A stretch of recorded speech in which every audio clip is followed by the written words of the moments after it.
Diploma nurse আছে, diploma engineer আছে, diploma midwife আছে, ডিপ্লোমা কৃষিবিদ আছে, ডিপ্লোমা ফিশারিজ আছে, ডিপ্লোমা ফিজিওথেরাপিস্ট আছে, ডিপ্লোমা ল্যাবরেটরি মেডিকেল টেকনোলজিস্ট আছে, ডিপ্লোমা রেডিওগ্রাফার আছে, ডিপ্লোমা ফার্মাসিস্ট আছে, কিন্তু ডিপ্লোমা ডাক্তার থাকা যাবে না। বিষয়টা সুন্দর না? এবং যতগুলো ডিপ্লোমা আছে সবগুলো ডিপ্লোমা করার পরে কিন্তু উচ্চতর ডিগ্রি নেওয়া যায়, কিন্তু মেডিকেল অ্যাসিস্ট্যান্ট থেকে যারা পাশ করবে ওরা উচ্চতর ডিগ্রি নিতে পারবে না। এই বিষয়টা আরও সুন্দর না?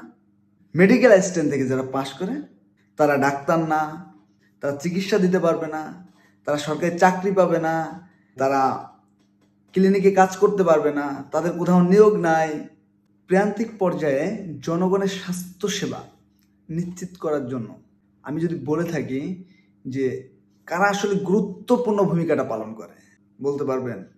আপনাদের চোখে এলএমএফ, আরএমপি, অমুক তমুক এরা আছে খুব ভালো ডক্টর, এরা ভালো চিকিৎসা করে, 3 মাস 6 মাস সে কোর্স করে। আর যে ছেলেমেয়েটা 4 বছর পড়াশোনা করতেছে একটা মেডিকেল সেক্টরের উপরে, সে চিকিৎসা দিতে পারবে। বিষয়টা আসলে ওইখানে না। বিষয়টা আমরা যদি একটু ভিন্নভাবে দেখি, বিষয়টা হচ্ছে কম্পিটিটর হয়ে যাচ্ছে মেডিকেল অ্যাসিস্ট্যান্ট, তাই তো?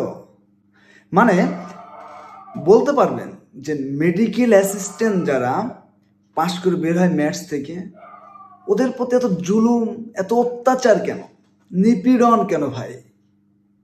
ওরা তো ডাক্তারদের আন্ডারেই কাজ করে, ডাক্তারদের সহযোগী হিসেবেই তো কাজ করে, তাই না? তো ওদের নিয়োগ কেন বন্ধ?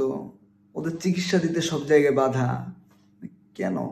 লেভেলে চলে আসবে, ভাগে ঘুম পড়বে, এরকম কিছু?